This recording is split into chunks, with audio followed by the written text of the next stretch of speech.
been said it's not easy being green, and it's not cheap either. KITV4 just obtained the numbers and some hard truths about the cleaner burning fuel the city of Honolulu tried out in 2012. Here's KITV4's Andrew Pereira, all new at 6.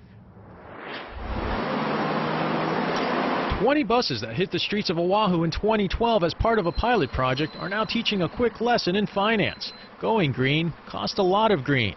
The 20 buses ran on 20% biodiesel.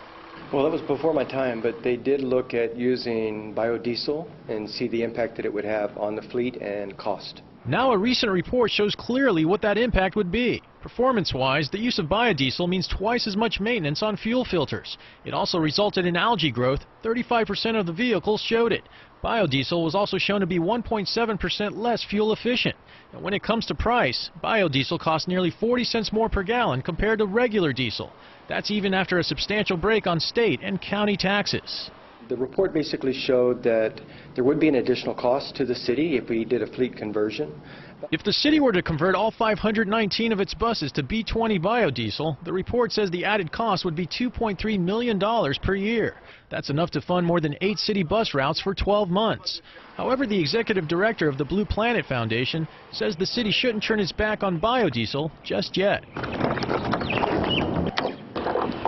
Jeff Mikolina uses 100% biodiesel in his Volkswagen and says if the city were to convert its entire bus fleet to biodiesel, some of that extra expense would go to local companies producing the fuel.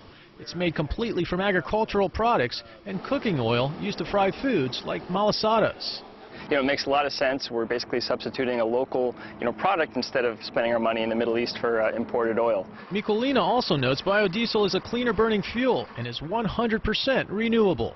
So it's a renewable product. You're not contributing to climate change as you would with a diesel fuel.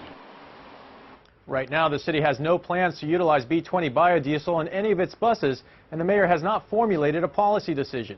The new report now goes before the city council, where members will discuss the merits and drawbacks of the renewable fuel. Kenny, back to you. All right.